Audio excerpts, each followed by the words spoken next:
Koneksi antar materi modul 1.4 bersama saya, Ania Kawakim, SPD, calon guru penggerak Angkatan 10, SMA Swasta Pegeri Dobo, Kabupaten Kepulauan Aru, Provinsi Maluku. Salam dan bahagia, Ibu dan Bapak Guru hebat. Peran saya dalam menciptakan budaya positif di sekolah. Sebagai guru, saya memiliki peran fundamental dalam menciptakan budaya positif di sekolah.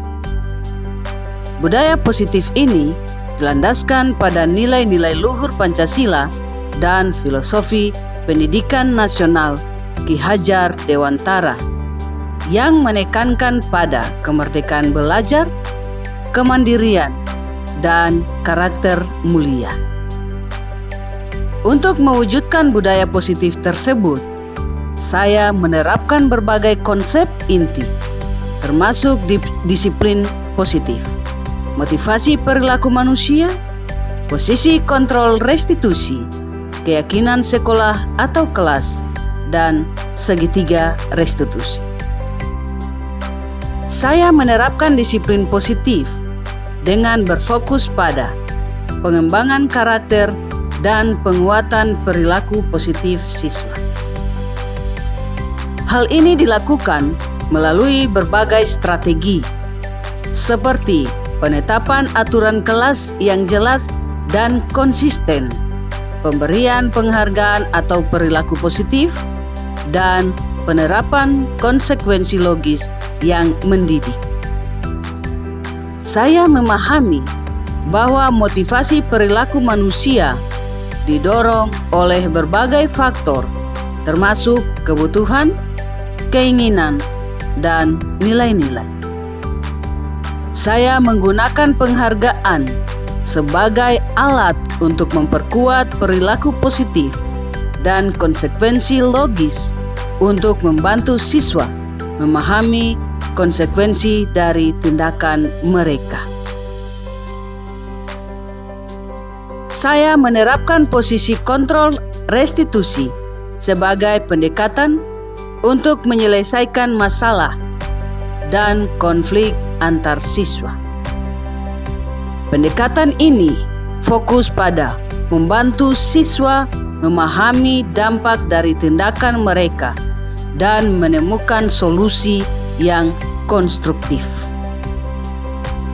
Saya berkolaborasi dengan para pemangku kepentingan di sekolah untuk mengembangkan keyakinan sekolah atau kelas yang disepakati bersama.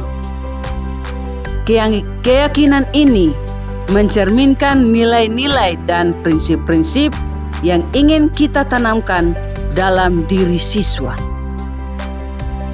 Saya menggunakan segitiga restitusi sebagai alat untuk membantu siswa memahami konsekuensi dari tindakan mereka dan menemukan solusi yang adil dan konstruktif.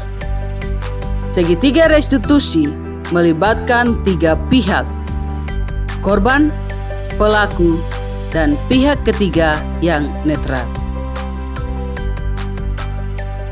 Penerapan konsep-konsep inti budaya positif ini selaras dengan filosofi pendidikan nasional Ki Hajar Dewantara yang menekankan pada kemerdekaan belajar, kemandirian, dan karakter mulia. Hal ini juga sejalan dengan nilai-nilai dan peran guru penggerak yang diharapkan mampu menjadi pemimpin pembelajaran yang berpusat pada murid dan berkolaborasi dengan para pemangku kepentingan untuk menciptakan budaya positif di sekolah. Visi guru penggerak yaitu mewujudkan profil pelajar Pancasila dapat dicapai dengan menciptakan budaya positif yang menumbuhkan karakter dan nilai-nilai luhur Pancasila pada diri siswa. Modul budaya positif telah memberikan saya pemahaman yang mendalam tentang konsep-konsep inti yang berkaitan dengan menciptakan lingkungan belajar yang positif dan kondusif. saya merasa lebih memahami konsep-konsep berikut. Yang pertama, disiplin positif. Merupakan pendekatan ini berfokus pada pengembangan karakter dan penguatan perilaku positif siswa, bukan pada menghukum atau mengendalikan mereka. Yang kedua, teori kontrol merupakan dasar guru memiliki berbagai posisi kontrol dalam berinteraksi dengan siswa, mulai dari otoriter hingga demokratis. Posisi kontrol yang dipilih guru dapat mempengaruhi motivasi dan perilaku siswa. Yang ketiga, teori motivasi merupakan perilaku manusia didorong oleh berbagai faktor, termasuk kebutuhan, keinginan, dan nilai-nilai. Memahami teori motivasi dapat membantu guru dalam memotivasi siswa belajar dan berperilaku positif. Yang keempat, hukuman dan penghargaan.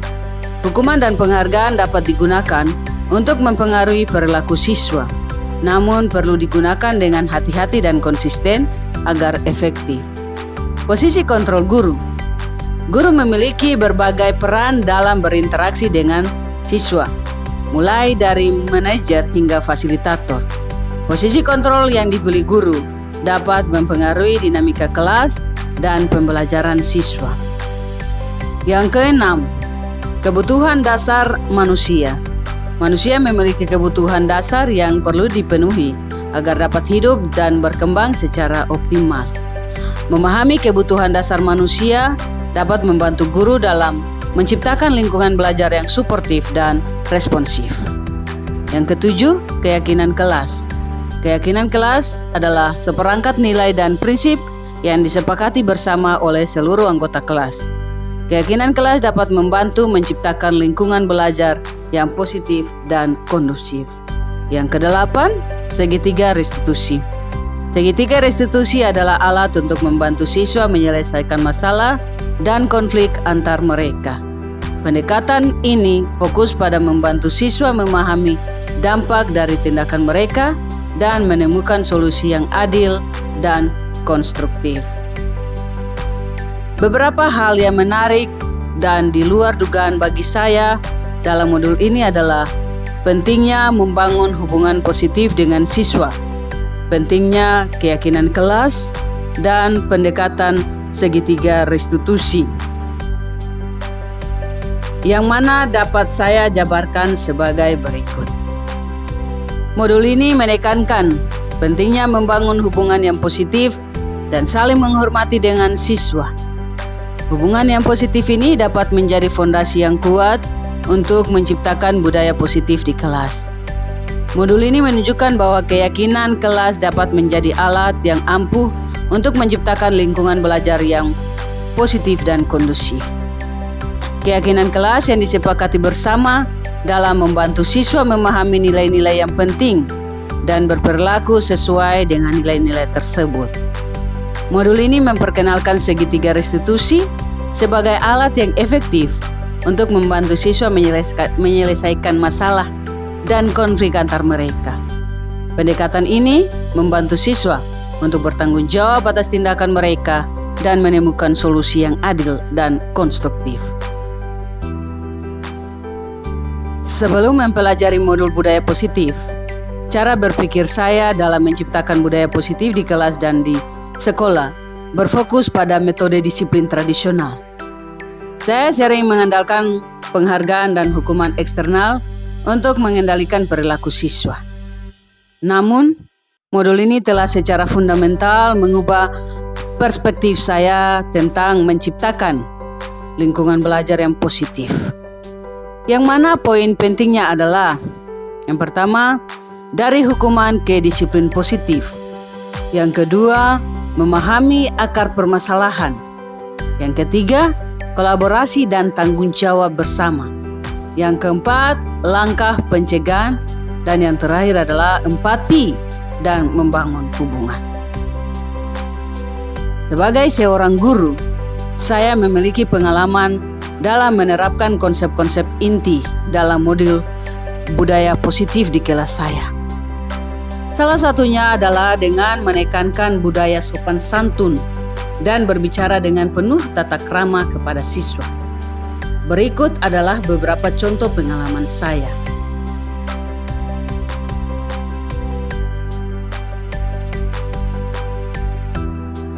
Penerapan sopan santun dan berbicara dengan penuh tata krama.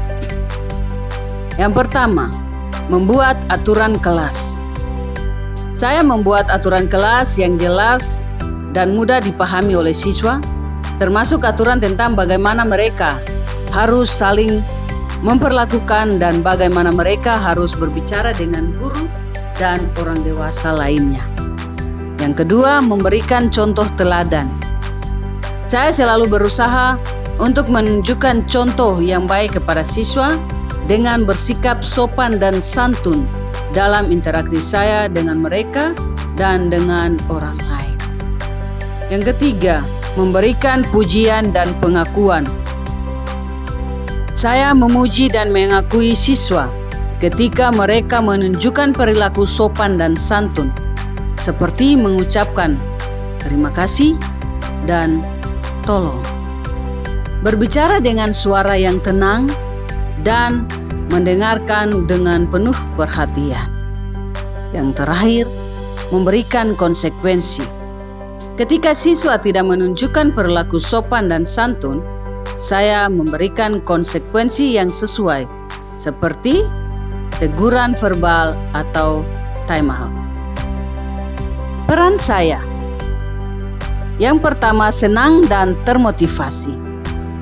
Saya merasa senang dan termotivasi ketika saya melihat siswa menerapkan budaya sopan santun dan berbicara dengan penuh tata krama dalam interaksi mereka satu sama lain.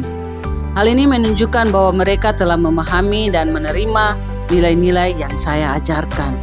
Yang kedua, terinspirasi dan bersemangat.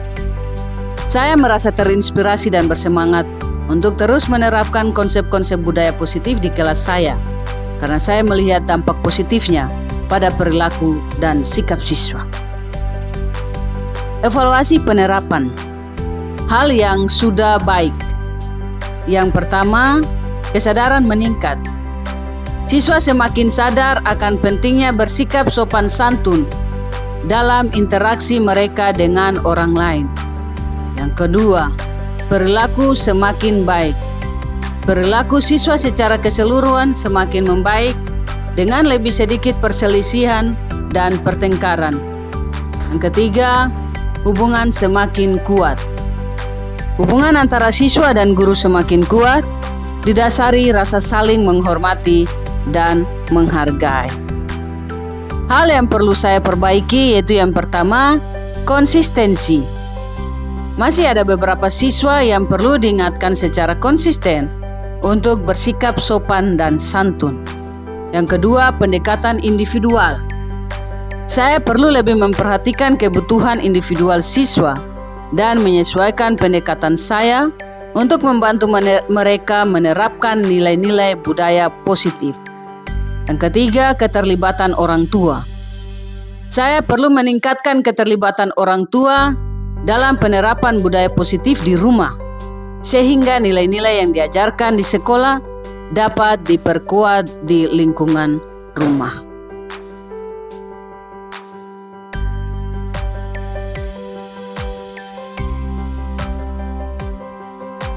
Sebelum mempelajari modul budaya positif, saya sering terjebak dalam pola interaksi dengan murid yang didominasi oleh posisi pembuat rasa bersalah. Saya mudah tergoda untuk menggunakan rasa bersalah sebagai alat untuk mendorong murid agar berperilaku sesuai dengan yang saya harapkan.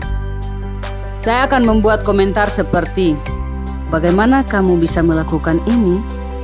Atau, "Kamu membuat ibu kecewa." Perasaan saya sebagai pembuat rasa bersalah, yaitu yang pertama adalah ketidakpuasan. Saya merasa tidak puas dengan hasil yang saya capai dengan menggunakan rasa bersalah. Murid-murid memang menunjukkan perubahan perilaku, tetapi hanya karena mereka takut mengecewakan saya atau orang tua mereka. Yang kedua, hubungan yang tertekan. Hubungan saya dengan murid-murid terasa tegang dan penuh tekanan. Mereka tidak merasa nyaman untuk terbuka kepada saya karena takut akan penilaian atau komentar negatif. Yang ketiga, manipulasi emosional. Saya merasa tidak nyaman dengan penggunaan rasa bersalah sebagai alat manipulasi. Saya ingin membangun hubungan yang tulus dan positif dengan murid-murid, bukan berdasarkan rasa takut atau rasa bersalah. Perubahan setelah mempelajari budaya positif. Modul budaya positif telah membuka mata saya terhadap pendekatan yang lebih konstruktif dan suportif dalam berinteraksi dengan murid. Saya mulai beralih dari posisi pembuat rasa bersalah ke posisi manajer. Hal ini berarti saya fokus pada membantu murid-murid memahami konsekuensi dari tindakan mereka sendiri dan mendorong mereka untuk mengambil tanggung jawab atas pilihan mereka. Perasaan saya sebagai manajer lebih optimis dan termotivasi. Saya optimis dan termotivasi untuk membantu murid-murid belajar dari kesalahan mereka dan berkembang menjadi individu yang bertanggung jawab dan berkarakter. Yang kedua, hubungan yang saling menghormati. Hubungan saya dengan murid-murid didasari rasa saling menghormati dan kepercayaan.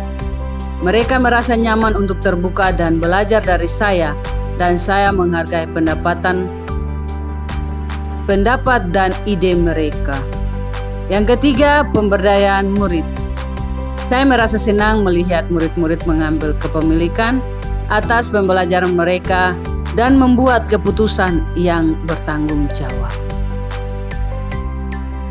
Sebelum mempelajari modul budaya positif secara mendalam, saya pernah secara intuitif menerapkan beberapa aspek segitiga restitusi dalam menghadapi permasalahan murid.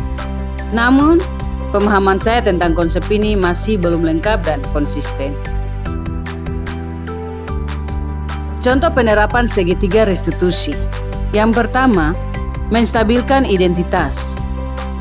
Ketika seorang murid melakukan tindakan yang tidak pantas, saya berusaha untuk tetap tenang dan tidak langsung menyalahkan mereka.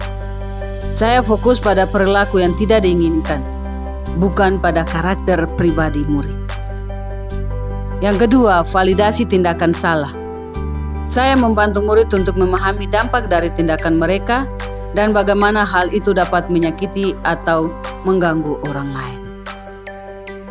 Kekurangan penerapan.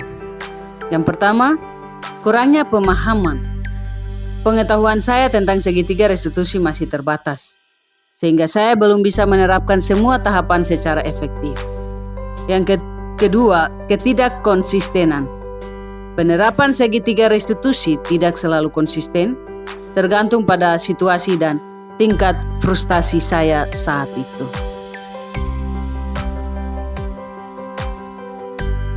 Pembelajaran dari modul budaya positif.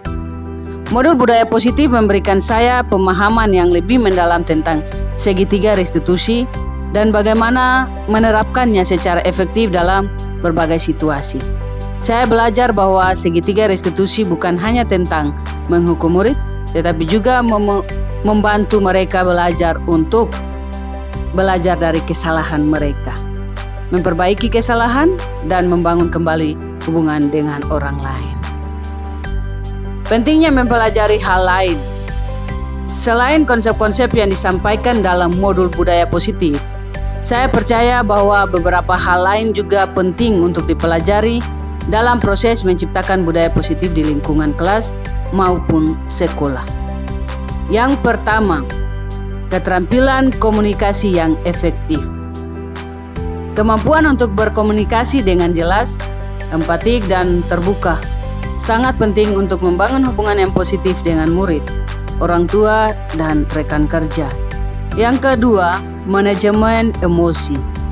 Mampu mengelola emosi diri sendiri dengan baik sangat penting untuk tetap tenang dan profesional dalam menghadapi situasi yang menantang. Yang ketiga, pemahaman budaya dan latar belakang. Memahami budaya dan latar belakang murid dapat membantu kita untuk lebih menghargai keragaman dan membangun hubungan yang lebih kuat dengan mereka. Yang terakhir, kolaborasi dan kemitraan.